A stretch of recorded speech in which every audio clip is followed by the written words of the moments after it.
DK Suresh ನಾಮಿನೇಷನ್ನಲ್ಲಿ ಕನ್ನಡದ ಅಸ್ತ್ರ, ಅನುದಾನ ತಾರತಮ್ಯ, ಅನ್ಯಾಯಗಳ ಆರೋಪ ಬೇಕೆ, ಪ್ರಾದೇಶಿಕತೆ ಬಾಣ ಬಿಟ್ಟಿದ್ದೇಕೆ ಡಿಕೆ ಬ್ರದರ್ಸ್. ಇದೇ ಇಂದಿನ ಅಖಾಡ. ಕಾಂಗ್ರೆಸ್ ಕನ್ನಡ ಕಹಳೆ.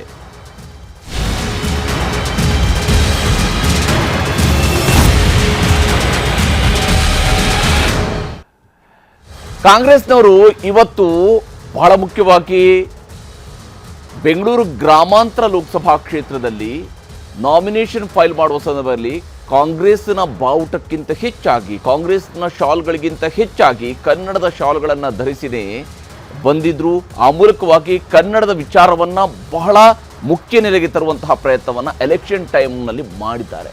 ಯಾವ ಕಾರಣಕ್ಕಾಗಿ ಅನ್ನುವಂತಹ ಪ್ರಶ್ನೆಯೂ ಕೂಡ ಇದ್ದೇ ಇದೆ. ಯಾಕಂದರೆ ಡಿಕೆ ಸುರೇಶ್ ಕೇಂದ್ರ ಬಜೆಟ್ ಮಂಡನೆಯ ನಂತರ ಹೇಳಿದಂತಹ ಮಾತು, ಕೇಂದ್ರ ಸರ್ಕಾರದ ಬಜೆಟ್ ಬಗ್ಗೆ ಕೊಟ್ಟಂತಹ ಕಾಮೆಂಟ್ನ ಸಂದರ್ಭದಲ್ಲಿ ದಕ್ಷಿಣ ರಾಜ್ಯಗಳ ಅನ್ಯಾಯದ ವಿಚಾರವನ್ನು ಮೊದಲು ಪ್ರಸ್ತಾಪಿಸುವಂಥವರು ಡಿಕೆ ಸುರೇಶ್. ಅದಾದ ನಂತರ ದೆಹಲಿಯಲ್ಲಿ ಹೋಗಿ ಕಾಂಗ್ರೆಸ್ನವರು ದೊಡ್ಡ ಪ್ರತಿಭಟನೆಯನ್ನು ನಡೆಸೋದರ ಹಿಂದಿನ ಮುಖ್ಯವಾದಂತಹ ಕಾರಣ ಆಗಿದ್ದಂಥದ್ದು ಕೂಡ ಡಿಕೆ ಸುರೇಶ್. ಈಗ ಡಿಕೆ ಸುರೇಶ್ ಅವರ ನಾಮಪತ್ರ ಸಲ್ಲಿಕೆ ಸಂದರ್ಭದಲ್ಲಿ ಕಾಂಗ್ರೆಸ್ನವರು ಏಕಾಏಕಿಯಾಗಿ ಕನ್ನಡದ ಕಹಳೆಯನ್ನು ಇಷ್ಟು ಜೋರಾಗಿ ಮೊಳಗಿಸೋದಕ್ಕೆ ಕಾರಣ ಏನು ಅನ್ನುವಂಥ ವಿಚಾರದ ಬಗ್ಗೆ ಚರ್ಚೆಯನ್ನು ಆರಂಭಿಸೋದಕ್ಕಿಂತ ಮುಂಚಿತವಾಗಿ ಒಂದು ವರದಿಯನ್ನು ನಿಮಗೆ ತೋರಿಸ್ತೀನಿ.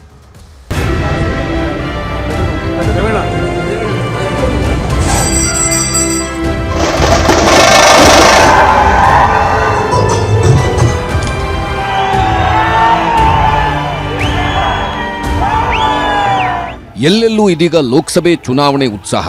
ಮೊದಲ ಹಂತದ ಮತದಾನ ನಡೆಯುವ ಕ್ಷೇತ್ರಗಳಿಗೆ ನಾಮಪತ್ರ ಸಲ್ಲಿಕೆ ಶುರುವಾಗಿದೆ. ರಾಮನಗರದಲ್ಲಿ ಡಿಕೆ ಬ್ರದರ್ಸ್ ಶಕ್ತಿ ಪ್ರದರ್ಶನ ತೋರಿದ್ದಾರೆ. ದೇವಸ್ಥಾನಗಳಲ್ಲಿ ಪೂಜೆ, ಕುಟುಂಬದ ಹಿರಿಯರ ಆಶೀರ್ವಾದ ಪಡೆದರು. ರಾಮನಗರ ಚಾಮುಂಡೇಶ್ವರಿ ದೇಗುಲದ ಗರ್ಭಗುಡಿಯಲ್ಲಿ ನಾಮಪತ್ರವಿಟ್ಟು ವಿಶೇಷ ಪೂಜೆ ಸಲ್ಲಿಸಿದ್ರು. ಬೃಹತ್ ಮೆರವಣಿಗೆ ಮೂಲಕ ತೆರಳಿ ನಾಮಪತ್ರ ಸಲ್ಲಿಸಿದ್ರು.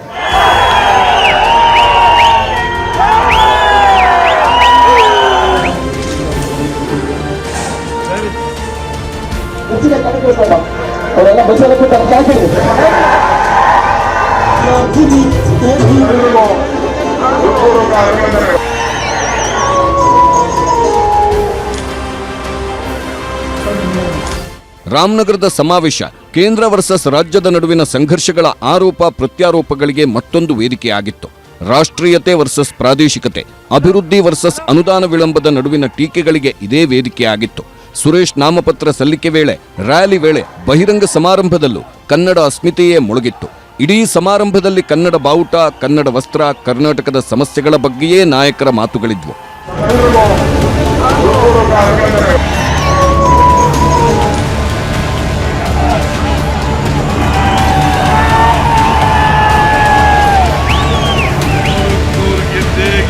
ಕೇಂದ್ರದಿಂದ ಪದೇ ಪದೇ ಅನ್ಯಾಯವಾಗ್ತಿದೆ ಎಂಬುದನ್ನು ತೋರಿಸುವ ನಿಟ್ಟಿನಲ್ಲಿ ಕನ್ನಡ ಡಿಂಡಿಮ ಅಲ್ಲಿ ಮೊಳಗಿತ್ತು. ನಾಮಪತ್ರ ಸಲ್ಲಿಸಿದ ಡಿಕೆ ಸುರೇಶ್ರಿಂದಲೇ ಅದು ಶುರುವಾಯಿತು. ಕರ್ನಾಟಕಕ್ಕೆ ಆಗ್ತಾ ಇರ್ತಕ್ಕಂಥ ಅನ್ಯಾಯ, ಕನ್ನಡಿಗರಿಗೆ ಆಗ್ತಾ ಇರ್ತಕ್ಕಂಥ ಅನ್ಯಾಯ, ಕನ್ನಡಿಗರ ತೆರಿಗೆ ಹಣವನ್ನ ಯಾವ ರೀತಿ ಉತ್ತರ ಭಾರತಕ್ಕೆ ಲೂಟಿ ಮಾಡ್ತಾ ಇದ್ದಾರೆ ಅಂತಕ್ಕಂಥ ವಿಚಾರವನ್ನ ಪ್ರಸ್ತಾಪವನ್ನ ಮಾಡ್ತು ಅಂತ ಅಂದ್ರೆ ನನಗೆ ದೇಶದ್ರೋಹಿ ಪಟ್ಟವನ್ನ ಕಟ್ತಕ್ಕಂಥ ಕೆಲಸ ಭಾರತೀಯ ಜನತಾ ಪಕ್ಷದವರು ಮಾಡ್ತಾರೆ.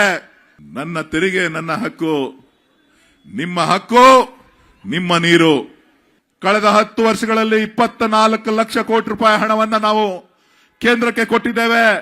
ಅವರಿಗೆ ನಮಗೆ ಇಂಟರ್ನ್ ವಾಪಸ್ ಕೊಟ್ಟಿರ್ತಕ್ಕಂಥದ್ದು 2,92,000 ಕೋಟಿ ರೂಪಾಯಿ 10 ವರ್ಷಗಳಿಗೆ. ನಾಚಿಕೆ ಆಗ್ಬೇಕು ಭಾರತೀಯ ಜನತಾ ಪಕ್ಷದವ್ರಿಗೆ.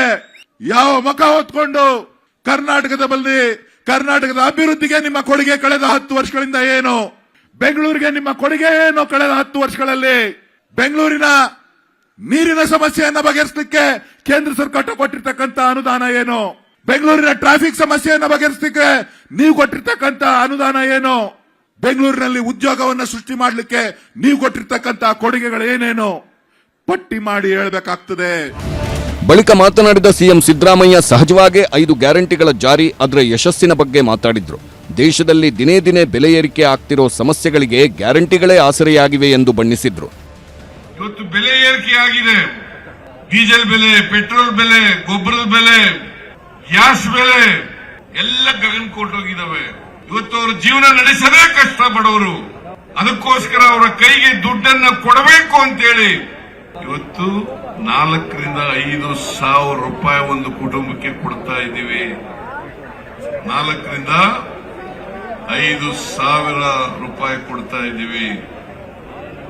4.5 ಕೋಟಿ ಜನರಿಗೆ ಕೊಡ್ತಾ ಇದ್ದೀವಿ. ಈ 4,000 ತಿಂಗಳಿಗೆ 4,000 ಇಂದ 5,000 ರೂಪಾಯಿ ಬಂದ್ರೆ ನಿಮ್ಮ ಜೀವನ ಮಾಡಿ ಸಾಧ್ಯ ಆಗ್ತಾ ಇದೆಯಿಲ್ಲ? ಮೇಕೆದಾಟು ಜಾರಿ ಮಾಡೇ ಮಾಡ್ತೀವಿ. ಕೇಂದ್ರದ ವಿರುದ್ಧ ಮತ್ತೊಂದು ಸಮರ. ಮೇಕೆದಾಟು ಯೋಜನೆಗೆ ಅನುಮತಿ ನೀಡದ ಕೇಂದ್ರ ಸರ್ಕಾರ ಮೌನ ವಹಿಸಿರೋ ಬಿಜೆಪಿ ಸಂಸದರ ವಿರುದ್ಧ ಸಿಎಂ ಹಾಗೂ ಡಿಸಿಎಂ ಕೆಂಡ ಕಾರಿದ್ರು. ನಾವೇ ಕಟ್ಟಿಕೊಳ್ತೀವಿ ಎಂದ್ರು, ವಿರೋಧಿಸಿದ್ರು ಎಂದು ನೇರವಾಗಿ ಕೇಂದ್ರ ಹಾಗೂ ರಾಜ್ಯ ಬಿಜೆಪಿ ಸಂಸದರ ವಿರುದ್ಧ ಗುಡುಗಿದ್ರು. ಬೆಂಗಳೂರಿಗೆ ಕುಡಿಯ ನೀರು, ರಾಮನಗರಕ್ಕೆ ಕುಡಿಯ ನೀರು, ಚನ್ನಪಟ್ಟಣಕ್ಕೆ ಕುಡಿಯ ನೀರು ಇವೆಲ್ಲನೂ ಕೂಡ ನೀಗಿಸ್ತೇವೆ. ಮೇಕೆದಾಟು ಮಾಡಿ ತಮಿಳುನಾಡಿಗೆ ಇದರಿಂದ ಅನ್ಯಾಯ ಆಗಲ್ಲ. ನಮ್ಮ ರಾಜ್ಯದೊಳಗಡೆ ಮೇಕೆದಾಟನ್ನು ಕಟ್ತೇವೆ. ನಾವು ವಿದ್ಯುತ್ ಶಕ್ತಿ ತಯಾರು ಮಾಡಿ ಕುಡಿಯ ನೀರನ್ನು ಕೊಡ್ತೇವೆ. ನಿಮಗೂ ನೀರು ಕೊಡ್ತೀವಿ ಅಂತ ಹೇಳಿದ್ರು ಕೂಡ ವಿರೋಧ ಮಾಡ್ತಾ ಇದ್ದಾರೆ. ಏನ್ ಹೇಳ್ತಾರೆ ದೇವೇಗೌಡರು? ನನಗೂ ನರೇಂದ್ರ ಮೋದಿ ಅವ್ರಿಗೂ ಅವಿನಾವ ಭಾವ ಸಂಬಂಧ ಅಂತ ಹೇಳ್ತಾರೆ. ದೇವೇಗೌಡರು ಹೇಳ್ತಾರೆ, NDA ಅಧಿಕಾರಕ್ಕೆ ಬಂದ್ರೆ ಮೇಕೆದಾಟು ಅಣೆಕಟ್ಟನ್ನು ಕಟ್ತೇವೆ, ಕುಡಿಯ ನೀರನ್ನು ಕೊಡ್ತೇವೆ ಅಂತ ಹೇಳ್ತಾರೆ. ಮಿಸ್ಟರ್ ದೇವೇಗೌಡ್ರೆ, ನರೇಂದ್ರ ಮೋದಿ ಅವರ ಜೊತೆ ಅವಿನಾವ ಭಾವ ಸಂಬಂಧ ಅಲ್ಲ, ಅವಿನಾವ ಭಾವ ಸಂಬಂಧ ಮಾಡಿಸಿ. ಈಗಲೇ ನಿಮ್ಮನ್ನ ಹಿಡ್ಕೊಂಡ್ರಿ ಅವ್ರು ಯಾರು? ನೀರಿಗೋಸ್ಕರ ನಡಿಗೆ ಯಾರಿಗೋಸ್ಕರ ಮಾಡ್ದೋ? ರಾಮನಗರ ಜಿಲ್ಲೆಗೆ ನೀರು ಬರುವುದಿಲ್ಲ. ಆದರೆ ರಾಮನಗರ ಜಿಲ್ಲೆಗೆ ಕುಡಿಯುವ ನೀರಿನ ವ್ಯವಸ್ಥೆ ಬೇಕು. ಬೆಂಗಳೂರಿನ 25 ಕ್ಷೇತ್ರಕ್ಕೆ ಕುಡಿಯುವ ನೀರು ಬೇಕು. ಕಾವೇರಿ ಜನಾಲಯ ಪ್ರದೇಶಕ್ಕೆ ಬೇಕು. ಪಕ್ಷ ಭೇದವನ್ನು ಮರೆತು, ಜಾತಿ ಧರ್ಮವನ್ನು ಮರೆತು ಇವತ್ತು ನೀರಿಗೋಸ್ಕರ ಮೇಕೆದಾಟಿಗೆ ಪಾದಯಾತ್ರೆ ಮಾಡಿದ್ರು. ಆವತ್ತು ಜನತಾದಳದವ್ರದ್ದು ಬೆಂಬಲ ಕೊಡಕ್ ಆಗ್ಲಿಲ್ಲ. ಇವತ್ತು ಮಾನ್ಯ ಶ್ರೀ ದೇವೇಗೌಡರು ಹೇಳ್ತಾರೆ, ಪಕ್ಷಾತೀತವಾಗಿ ತನ್ನ ಕುಟುಂಬದವರು 2 ಸದಸ್ಯರು 3 ಜನ ಕಾವೇರಿ ಜನಾಲಯ ಪ್ರದೇಶದಲ್ಲಿ ಇವತ್ತು ಚುನಾವಣೆಗೆ ಸ್ಪರ್ಧೆ ಮಾಡಿದ್ದಾರೆ. ಎಲ್ಲಿ ರೈತರು ಕೈ ಕೊಟ್ಬಿಡ್ತಾರೋ ಅಂತ ಹೇಳಿ ಪಕ್ಷಾತೀತವಾಗಿ ನೀವೆಲ್ಲ ಸೇರಿ ಒಗ್ಗಟ್ಟಿನಿಂದ ಮೇಕೆದಾಟು ಹೋರಾಟ ಮಾಡಬೇಕು ಅಂತ ಹೇಳ್ತಾ ಇದ್ದಾರೆ. ಗೌಡ್ರೆ, ಈ ಜನ ತಟ್ರೆ ಯಾರು ಇಲ್ಲ. ನಿಮ್ಮನ್ನ ನೋಡಿದ್ದಾರೆ, ಕುಮಾರಣ್ಣನ ನೋಡಿದ್ದಾರೆ. ಇವತ್ತು ನಮ್ಮ ಸರ್ಕಾರ ಜನರ ಮುಂದೆ ಇದೆ. ಇವತ್ತು ನಾನು ಈ ನೀರಾವರಿ ಇಲಾಖೆ ಜವಾಬ್ದಾರಿಯನ್ನು ತೆಗೆದುಕೊಂಡಿರೋದು, ಬೆಂಗಳೂರಿನ ಜವಾಬ್ದಾರಿಯನ್ನು ತೆಗೆದುಕೊಂಡಿರೋದು ಇತಿಹಾಸವನ್ನ ಸೃಷ್ಟಿ ಮಾಡಲಿಕ್ಕೆ. ಇತಿಹಾಸ ಮರ್ತವನು ಇತಿಹಾಸ ಸೃಷ್ಟಿ ಮಾಡಲಿಕ್ಕೆ ಸಾಧ್ಯ ಇಲ್ಲ. ಈ ಮೇಕೆದಾಟನ್ನ ಯೋಜನೆ ನ್ಯಾಯಾಲಯದಲ್ಲಿ ನಮಗೆ ನ್ಯಾಯ ಸಿಗ್ತದೆ. ಈ ನೀರಿಗೋಸ್ಕರ ಹೋರಾಟ ಮಾಡ್ತಾ ಇದ್ದೇವೆ. ನಮ್ಮ ನೀರು ನಮ್ಮ ಹಕ್ಕು. ಈ ಹೋರಾಟ ಹೆಜ್ಜೆಯನ್ನ ನಮ್ಮ ಜನ ನೀವೆಲ್ಲ ಸೇರಿ ಹೆಜ್ಜೆ ಹಾಕಿ ಈ ದೇಶಕ್ಕೆ ಒಂದು ದೊಡ್ಡ ತ್ಯಾಗವನ್ನು ಮಾಡಿದ್ದೇವೆ. ಕೇಂದ್ರದ ವಿರುದ್ಧವೇ ವಾಗ್ದಾಳಿ ಮಾಡಿದ ನಾಯಕರು ಯಾರೂ ಸಹಕಾರ ಕೊಡಲಿ ಬಿಡಲಿ ಕಾಂಗ್ರೆಸ್ ಸರ್ಕಾರದ ಯೋಜನೆಗಳು ನಿಲ್ಲಲ್ಲ ಎಂದು ಟಕ್ಕರ್ ಕೊಟ್ಟರು. ಅಷ್ಟೇ ಅಲ್ಲ, ಗ್ಯಾರಂಟಿಗಳಂತಹ ಜನಪರ ಕಾರ್ಯಗಳನ್ನು ನಿಲ್ಲಿಸೋದಿಲ್ಲ. ಅನುದಾನ ವಿಳಂಬ, ಅನುಮತಿಗೆ ಅಸಹಕಾರದಂಥ ಎಷ್ಟೇ ಅಡೆತಡೆಗಳು ಬಂದರೂ ಜನಪರ ಕೆಲಸ ನಿಲ್ಲಲ್ಲ ಎಂಬ ಸಂದೇಶ ರವಾನಿಸಿದ್ರು ನಾಯಕರು. ಈ ಮೂಲಕ ಲೋಕಸಭೆ ಅಖಾಡದಲ್ಲಿ ರಾಷ್ಟ್ರೀಯತೆ, ಹಿಂದುತ್ವದ ವಿರುದ್ಧ ಪ್ರಾದೇಶಿಕತೆ, ಕನ್ನಡ ಅಸ್ಮಿತೆಯ ಅಸ್ತ್ರ ಬಿಟ್ಟರು ಕೈ ನಾಯಕರು. Bureau report, news 18. ಹಾಗಾದರೆ ಕಾಂಗ್ರೆಸ್ಗೆ ಈಗ ಇದ್ದಕ್ಕಿದ್ದಂತೆ ಪ್ರಾದೇಶಿಕತೆ ಮತ್ತು ಕನ್ನಡ ಅಸ್ಮಿತೆಯ ವಿಚಾರದಲ್ಲಿ ಇಷ್ಟೊಂದು ಪ್ರಮುಖವಾಗಿ ಲೋಕಸಭೆ ಚುನಾವಣೆ ಸಂದರ್ಭದಲ್ಲೂ ಕೂಡ ಈ ವಿಚಾರವನ್ನು ಕೈಗೆತ್ತಿಕೊಂಡಿರೋದ್ರ ಉದ್ದೇಶ ಏನು ಅನ್ನೋದರ ಬಗ್ಗೆಯೂ ಕೂಡ ಚರ್ಚೆಯನ್ನು ನಡೆಸೋಣ. ನಮ್ಮ ಜೊತೆಗೆ ಅತಿಥಿಗಳು ಜಾಯ್ನ್ ಆಗಿದ್ದಾರೆ. ಕಾಂಗ್ರೆಸ್ನ ವಿಧಾನ ಪರಿಷತ್ ಸದಸ್ಯರು ಹಾಗೂ ರಾಜ್ಯ ಮುಖ್ಯ ವಕ್ತಾರರಾಗಿರುವಂತಹ ನಾಗರಾಜ್ ಯಾದವ್ ನಮ್ಮೊಂದಿಗೆ ಕಾರ್ಯಕ್ರಮದಲ್ಲಿ ಜಾಯ್ನ್ ಆಗಿದ್ದಾರೆ. ಭಾರತೀಯ ಜನತಾ ಪಕ್ಷದ ವಕ್ತಾರರಾಗಿರುವ ಅಶೋಕ್ ಗೌಡ್ರು ನಮ್ಮೊಂದಿಗೆ ಕಾರ್ಯಕ್ರಮದಲ್ಲಿ ಜಾಯ್ನ್ ಆಗಿದ್ದಾರೆ. ಜೆಡಿಎಸ್ನ ವಕ್ತಾರರಾಗಿರುವ ಅಶ್ವಿನ್ ಕುಮಾರ್ ನಮ್ಮೊಂದಿಗೆ ಕಾರ್ಯಕ್ರಮದಲ್ಲಿ ಜಾಯ್ನ್ ಆಗಿದ್ದಾರೆ. ಹಾಗೆಯೇ ದಿ ಟೈಮ್ಸ್ ಆಫ್ ಇಂಡಿಯಾ ಪತ್ರಿಕೆಯ ಹಿರಿಯ ಸಹಾಯಕ ಸಂಪಾದಕರಾಗಿರುವ BV ಶಿವಶಂಕರ್ ಅವರು ಮುಂದಿನ ಹಂತದಲ್ಲಿ ನಮ್ಮ ಜೊತೆಗೆ ಕಾರ್ಯಕ್ರಮದಲ್ಲಿ ಜಾಯ್ನ್ ಆಗ್ತಾರೆ. ನಾನು ಚರ್ಚೆಯನ್ನು ಆರಂಭಿಸ್ತೀನಿ ನಾಗರಾಜ್ ಯಾದವ್ ಅವರ ಮೂಲಕವಾಗಿ. ನಾಗರಾಜ್ ಯಾದವ್ ಅವರೇ, ಸಡನ್ ಆಗಿ ಇಷ್ಟೊಂದು ಕನ್ನಡದ ಪ್ರೀತಿ, ಕನ್ನಡದ ಪೇಟ, ಕನ್ನಡದ ಬಾವುಟ ಎಲ್ಲವೂ ಕೂಡ ಎಲೆಕ್ಷನ್ ನಾಮಪತ್ರ ದಿವಸವೂ ಕೂಡ ಕಾಣಿಸ್ಕೊಂಡಿರುವಂಥದ್ದು ಏನಕ್ಕೆ ಅಂತ? ಕಾಂಗ್ರೆಸ್ಗೆ ಇದೆಲ್ಲ ಹೊಸದಲ್ಲ.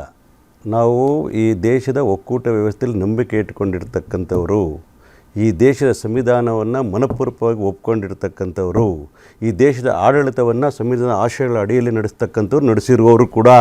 ಕರ್ನಾಟಕದಲ್ಲಿರ್ತಕ್ಕಂಥ ಸರ್ಕಾರವು ಕೂಡ ಕೇಂದ್ರ ಸರ್ಕಾರಕ್ಕೆ ಕೊಡ್ತಕ್ಕಂಥ ಗೌರವವನ್ನು ಕೊಡ್ತೇವೆ, ಕರ್ನಾಟಕದಲ್ಲಿರ್ತಕ್ಕಂಥ ಅಸ್ಮಿತೆಯನ್ನು ಕಾಪಾಡಿಕೊಡೋ ಕೆಲಸವನ್ನು ಮಾಡ್ತೇವೆ. 4,30,000 ಕೋಟಿ ರೂಪಾಯಿಗಳ ಟ್ಯಾಕ್ಸ್ ಕಟ್ಟಿದ ಮೇಲೆ ಉತ್ತರ ಭಾರತಕ್ಕೋ ಬಿಹಾರಕ್ಕೋ ಕೊಡಬೇಡಿ ಅಂತ ಹೇಳ್ತಕ್ಕಂಥ ಉದಾಹರಣೆ ನಾವು ತೋರಿಸ್ತಾ ಇಲ್ಲ. ನಮ್ಮಲ್ಲಿ ಬರ ಬಂದಾಗ, ನಮ್ಮಲ್ಲಿ ನೆರೆ ಹಾವಳಿ ಬಂದಾಗ, ನಮ್ಮಲ್ಲಿ ಸಮಸ್ಯೆ ಬಂದಾಗ, ನಮ್ಮಲ್ಲಿ ವಿಚಾರ ಬಂದಾಗ ನಮ್ಮ ಬಗ್ಗೆ ಕಾಳಜಿ ಯಾಕಿಲ್ಲ ಅನ್ನೋ ಪ್ರಶ್ನೆ ಕೇಳ್ತಾ ಇದ್ದೀವಿ. ಕುಡಿಯೋ ನೀರಿಗೆ ಸುಪ್ರೀಂ ಕೋರ್ಟ್ ತೀರ್ಮಾನಗಳಿದೆ, ಕೇಂದ್ರ ಸರ್ಕಾರ ಕೂಡಲೇ ಒಪ್ಪಿಗೆ ಕೊಡಬೇಕು. ಕುಡಿಯೋ ನೀರು ವಿಚಾರಗಳಲ್ಲಿ ಯಾರು ಕೂಡ ಹಸ್ತಕ್ಷೇಪ ಮಾಡಬಾರ್ದು ಅಂತ ಇದ್ದರು. ಮೇಕೆದಾಟಿಗೆ ನಾವು ಡಬಲ್ ಇಂಜಿನ್ ಸರ್ಕಾರ ಇದ್ದಾಗಲೂ ಕೂಡ ಮನವಿಯನ್ನು ಮಾಡಿದ್ದೇವೆ. ಇವರು ಬಿಜೆಪಿ ಕನಕ್ಕೆ ರಾಜ್ಯದಲ್ಲಿ ಆಡಳಿತ ಇರಬೇಕಾದ್ರೆ, ಕೇಂದ್ರದಲ್ಲಿ ಈಗಲೂ ರಾಜಕೀಯ ಬಿಜೆಪಿ ಆಡಳಿತ ಇರಬೇಕಾದ್ರೆ ನಾವು ಮೇಕೆದಾಟಿಗೆ ಹೋರಾಟ ಮಾಡಿದ್ವಿ. ಆಗ JDSಗೂ ಕೂಡ ಮನವಿ ಮಾಡಿದ್ವಿ, ಬಂದು ನಮ್ಮ ಜೊತೆಲಿ ಸೇರ್ಕೊಂಡು ಹೋರಾಟ ಮಾಡಿ ಅಂತೇಳಿ. ಆವತ್ತು ಚುನಾವಣೆ ಬರೋಕ್ಕೆ ಮುಂಚೆನೂ ಹೋರಾಟ ಮಾಡಿದ್ದೀವಿ. ಇವತ್ತು ಪ್ರಣಾಳಿಕೆಯಲ್ಲೂ ಹಾಕ್ತೀವಿ, ಜನಗಳ ಮುಂದೆ ಸತ್ಯವನ್ನು ಹೇಳ್ತೇವೆ. ನಾವು ಹೇಳ್ತಾ ಇರೋದು ಕನ್ನಡಿಗರಿಗೆ ಅನ್ಯಾಯ ಮಾಡ್ತಕ್ಕಂಥ ಸಹಿಸ್ಕೋಬಾರ್ದು ಅಂತಕ್ಕಂಥ ಒಂದು ಚುನಾವಣೆ ವ್ಯವಸ್ಥೆವಾಗಿ ಇಡಲೇಬೇಕು. ಯಾಕಂದರೆ ಪ್ರಜಾತಂತ್ರ ವ್ಯವಸ್ಥೆಗಳಲ್ಲಿ ಜಾತಿ ಧರ್ಮದ ಹೆಸರಿನಲ್ಲಿ ರಾಜಕಾರಣ ನಡೀಬಾರ್ದು. ಇದು ಭಾಷೆಯ ಹೆಸರಲ್ಲಿ ನಡೀತಕ್ಕಂಥ ಧರ್ಮ ಚುನಾವಣೆಗಳಲ್ಲ. ನಾವು ನಮ್ಮ ಅಸ್ಮಿತೆ, ನಮ್ಮ ಒಕ್ಕೂಟ ವ್ಯವಸ್ಥೆನ, ಈ ಸಂವಿಧಾನವನ್ನು ಬಲಪಡಿಸಲಿಕ್ಕೋಸ್ಕರ ಮಾಡ್ತಾ ಇದ್ದ ಹೋರಾಟ ಹೊರತು ಇದು ಭಾಷೆಯ ಹೋರಾಟ ಅಲ್ಲ. ಇದು ನಮಗೆ ಆಗ್ತಾ ಇರೋ ಮಲತಾಯಿ ಧೋರಣೆನ ಪ್ರತಿಭಟಿಸಲಿಕ್ಕೋಸ್ಕರ ಬ್ಯಾಲೆಟ್ ಮೂಲಕ ನಾವು ಯಾಕೆ ಇಷ್ಟೊಂದು ಕನ್ನಡ ಪ್ರೀತಿ ಪ್ರದರ್ಶನ ಆಯಿತು ಅಂತೇಳಿ ನೋಡಿ, ಇದು ಕ್ಲಿಯರ್ ಕಟ್ ಆಗಿ ತೋರಿಸ್ತಾ ಇದೆ. ಏನು ಅಂತಂದರೆ 5 ಕ್ಷೇತ್ರಗಳಲ್ಲಿ ನೇಟಿವ್ ಜನ ಇದ್ದಾರೆ ಅಂತಂದರೆ ಈ ನಮ್ಮ ರಾಮನಗರ 4 ವಿಧಾನಸಭಾ ಮತ್ತು ಕುಣಿಗಲ್ನಲ್ಲಿ. ಬೆಂಗಳೂರು ದಕ್ಷಿಣ ವಿಧಾನಸಭಾ ಕ್ಷೇತ್ರ, ಆನೇಕಲ್ಲು ಮತ್ತು ನಮ್ಮ ರಾಜರಾಜೇಶ್ವರಿನಲ್ಲಿ ಏನಾಗಿದೆ, ವಲಸಿಗರು ತುಂಬ ಜನ ಇದ್ದಾರೆ. ಈ ವಲಸಿಗರು ಓಟು ನಮಗೆ ಬೇಡ, ನಮಗೆ ಬೇಕಾಗಿರ್ತಕ್ಕಂತಹದ್ದು ನೇಟಿವ್ ಓಟು ಅಂತ ಹೇಳಿ ಈ ಕುತಂತ್ರದ ಮೂಲಕ ಕಾಂಗ್ರೆಸ್ನ ಇತಿಹಾಸ ಏನಿದೆ, ಭಾರತದ ಅಸ್ಮಿತೆ ಬಗ್ಗೆ ಅವರಿಗೆ ಯಾವುದೇ ರೀತಿ ಕಾಳಜಿ ಇರಲಿಲ್ಲ, ಅಥವಾ ಕರ್ನಾಟಕದ ಅಸ್ಮಿತೆ ಮತ್ತು ಕನ್ನಡತನದ ಅಸ್ಮಿತೆ ಬಗ್ಗೆ ಯಾವುದೇ ರೀತಿಯ ಹಿಂದೆ ಯಾವ ಎಕ್ಸಾಂಪಲ್ಗಳನ್ನು ತೋರಿಸಿರಲಿಲ್ಲ. ಒಂದೇ ಒಂದು 3 ಉದಾಹರಣೆಗಳನ್ನ ಹೇಳ್ತೀವಿ. ಒಂದು ಉದಾಹರಣೆ, ಕಾಂಗ್ರೆಸ್ ಪಕ್ಷದ ಸ್ಥಾಪಕರು ಯಾರು? ಬ್ರಿಟಿಷ್ ಸರ್ಕಾರದ ಒಬ್ಬ ಸೆಕ್ರೆಟರಿ. ಅದಾದಮೇಲೆ ಕಾಂಗ್ರೆಸ್ ಪಕ್ಷದಲ್ಲಿ ಇತಿಹಾಸದಲ್ಲಿ ಹಳೆ ಕಾಂಗ್ರೆಸ್ ಲೆಕ್ಕದಲ್ಲಿ 6 ಜನ ಬ್ರಿಟಿಷರ್ಸು ಅಧಿಕಾರಿಗಳು ಅಲ್ಲಿನ AICC ಅಧ್ಯಕ್ಷರಾಗಿದ್ದರು. ಅದಾದಮೇಲೆ ಬರ್ತಾ ಇದ್ದೀನಿ. ಅದಾದಮೇಲೆ ಇವ್ರು ಕನ್ನಡ ಅಂತ ಇವತ್ತು ಹೇಳ್ತಿದ್ದಾರೆ. ಯಾವಾಗ ಯಾರೋ ಇವರು ಕನ್ಸಲ್ಟೆಂಟ್ ಯಾರೋ ಬಂದು ಹೇಳ್ಕೊಟ್ಟಿದ್ದಾರೆ, ಆ ರೀತಿ ಹೇಳ್ತಾ ಇದ್ದಾರೆ. ಹಿಂದೆ ಇವರು ಕನ್ನಡಕ್ಕೆ ಯಾವ ರೀತಿ ಅನುಕೂಲಗಳನ್ನು ಮಾಡಿದರು, ಎಷ್ಟು ಬಡ್ಜೆಟ್ ಕೊಟ್ಟಿದ್ರು, ಕನ್ನಡ ಭಾಷೆನ ಉಳಿಸಿ ಬೆಳೆಸಲಿಕ್ಕೆ ಯಾವ ರೀತಿ ಪ್ರಿನ್ಸಿಪಲ್ಸ್ನ ಅಡಾಪ್ಟ್ ಮಾಡಿದರು. ಒಂದು. ಎರಡನೇದು, ಇವತ್ತು ನೀರಾವರಿ ಬಗ್ಗೆ ಅಷ್ಟು ದೊಡ್ಡದಾಗಿ ಇವತ್ತು ನೀರಾವರಿ ಸಚಿವರು, ಬೆಂಗಳೂರು ಅಭಿವೃದ್ಧಿ ಸಚಿವರು ಮಾತಾಡ್ತಾ ಇದ್ದಾರೆ. ನಿಜ ಹೇಳಬೇಕು ಅಂದರೆ, ನೀರಿಗೆ ಇವ್ರು ತೆಗೆದುಕೊಂಡಿರ್ತಕ್ಕಂತಹ ಯಾವ ರೀತಿ ಫಾರ್ಮುಲಾಸ್ನ ಇವರು ಅಡಾಪ್ಟ್ ಮಾಡ್ಕೊಂಡಿದ್ರು ಕುಡಿಯೋ ನೀರಿಗೆ ಸಮಸ್ಯೆಗಳನ್ನು ನಿವಾರಿಸಲು. ಮೇ 26, 2023 ಇವರು ಅಧಿಕಾರ ವಹಿಸ್ಕೊಳ್ತಾರೆ. ಅದಾದಮೇಲೆ ಆಗಸ್ಟಿಂದ ಹೇಳ್ಕೊಂಡೇ ಬರ್ತಾ ಇದ್ದಾರೆ ಬೆಂಗಳೂರಿನಲ್ಲಿ ನೀರು ಸಮಸ್ಯೆ ಆಗ್ತದೆ ಅಂತ. ನವಂಬರಲ್ಲಿ ಹೇಳ್ತಾರೆ, ಕ್ಲಿಯರ್ ಕಟ್ಟಾಗಿ ನವಂಬರಲ್ಲಿ ನಾನೇ ಒಂದು ಎಡಿಟೋರಿಯಲ್ ಓದಿದ್ದೇನೆ, ಬೆಂಗಳೂರಿನಲ್ಲಿ ಜಾನ್ವರಿಯಿಂದ ಕುಡಿಯೋ ನೀರಿನ ಸಮಸ್ಯೆ ಬರ್ತದೆ ಅಂತೇಳಿ. ಮಾರ್ಚ್ 1 ಸಹ ಒಂದೇ ಒಂದು ಮೀಟಿಂಗ್ನ CM DCM ಒಬ್ಬರು ಸಹ ಕರೆದಿರಲಿಲ್ಲ. ಯಾವಾಗ DCM ಮನೆಯಲ್ಲಿ ಬೋರ್ವೆಲ್ ನೀರು ಖಾಲಿ ಆಗ್ತದೆ, CM ಮನೆಯಲ್ಲಿ ಟ್ಯಾಂಕರಲ್ಲಿ BWSSB ಅವರು ಬಂದು ನೀರು ತುಂಬಿಸ್ಬಿಟ್ಟು ಹೋಗ್ತಾರೆ.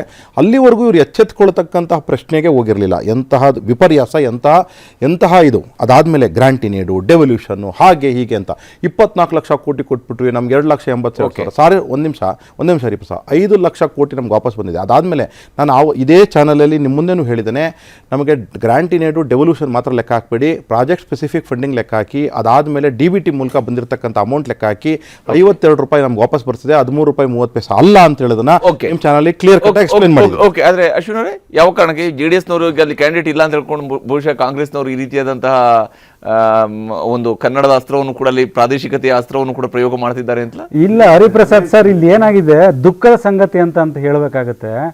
ಚುನಾವಣೆ ಬಂದಾಗ ನೀರಿನ ಮೇಲೆ ರಾಜಕಾರಣ ಮಾಡ್ಲಿಕ್ಕೆ ಹೋಗ್ತಾರೆ. ನಾನೆಲ್ಲೋ INDA ಒಕ್ಕೂಟದ ಯಾವ್ದಾದ್ರು ಒಂದು ಸಿಂಬಲ್ ಹಾಕೊಳ್ತಾರೆ ನಾನಂತ ಅಂದ್ಕೊಂಡೆ. ಯಾವಾಗ ಪಕ್ಕದ ರಾಜ್ಯದ DMK ಸ್ಟಾಲಿನ್ ಅವರು ನಾವು ಮೇಕೆದಾಟನ್ನು ವಿರೋಧಿಸ್ತೀವಿ ಅಂತ ಹೇಳಿದ್ರು, ಆವಾಗ ಎಲ್ಲೋ ಕಾಂಗ್ರೆಸ್ ಅವರು ಅಂತರ ಕಾಯ್ದುಕೊಂಡು ಅದು ನಮಗೆ ಏಟಾಗುತ್ತೆ. ಹಳೆ ಮೈಸೂರು ಭಾಗ, ಆ ಕಾವೇರಿ ಜಲಾನಯ ಅಚ್ಚುಕಟ್ಟು ಪ್ರದೇಶದ ಭಾಗದ ಮತದಾರರು ನಮ್ಮ ಮೇಲೆ ಯಾವುದೋ ಒಂದು ಮಟ್ಟದಲ್ಲಿ ಪ್ರಭಾವ ಬೀರುತ್ತೆ ಅಂತ ಹೇಳಿ. ಸರ್, ಕನ್ನಡದ ಅಸ್ತಿತ್ವ ಅಂತಂದರೆ ಏನು ಸರ್? ಏನೋ ಅಲ್ಲಿ ಬೆಳಗಾವಿನಲ್ಲಿ MES ಪುಂಡರು ಗಲಾಟೆ ಮಾಡ್ತಿದ್ದಾಗ ಕುಮಾರಣ್ಣ ಅವ್ರು ಹೋಗಿ ಸುವರ್ಣಸೌಧ ಕಟ್ಟಿದ್ರು ನೋಡಿ ನಮ್ಮದು ಇದು ಅಂತ, ಅದು ತೋರಿಸ್ಬೇಕು ಕನ್ನಡಿಗರ ಅಸ್ತಿತ್ವ, ಪ್ರಾದೇಶಿಕತೆ ಅನ್ನೋದು. ಕಾಂಗ್ರೆಸ್ ಅವ್ರಿಗೆ ರಾತ್ರೋರಾತ್ರಿ ಪ್ರಾದೇಶಿಕತೆ ಬಗ್ಗೆ, ಕನ್ನಡದ ಬಗ್ಗೆ ಬರಗಾಲ ಬಂದಿದ್ದಾಗ ಕನ್ನಡಿಗರೇ ತಾನೇ ಅದ್ರ ಕಷ್ಟ ಅನುಭವಿಸಿದ್ದು. ಹೇಗೆ ನಿರ್ವಹಣೆ ಮಾಡಿದ್ರು? ಕುಡಿಯುವ ನೀರಿನ ಸಮಸ್ಯೆ ಬಂದಿದೆ, ಕನ್ನಡಿಗರೇ ತಾನೇ.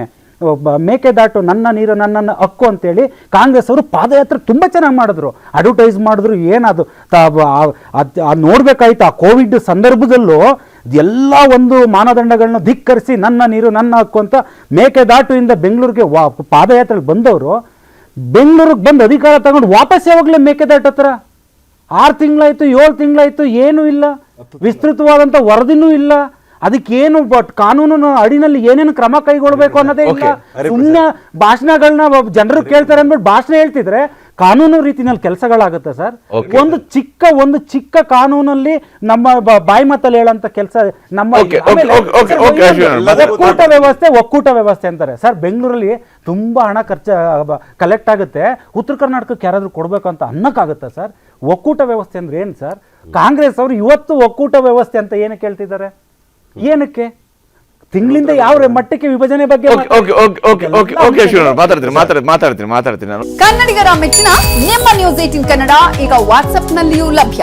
ಕರ್ನಾಟಕ ಮತ್ತು ದೇಶ ವಿದೇಶದ 360 ಡಿಗ್ರಿ ಸುದ್ದಿ ವಿವರವನ್ನ ನೀವು ನಿಮ್ಮ ಕೈ ಬೆರಳುಗಳಲ್ಲಿಯೇ ಪಡೆಯೋದಿಕ್ಕೆ ಈ QR ಕೋಡ್ ಅನ್ನ ಸ್ಕ್ಯಾನ್ ಮಾಡಿ. ನಮ್ಮ ಚಾನೆಲ್ ಅನ್ನ ಫಾಲೋ ಮಾಡಿ, ನೋಟಿಫಿಕೇಶನ್ ಆನ್ ಮಾಡಿ.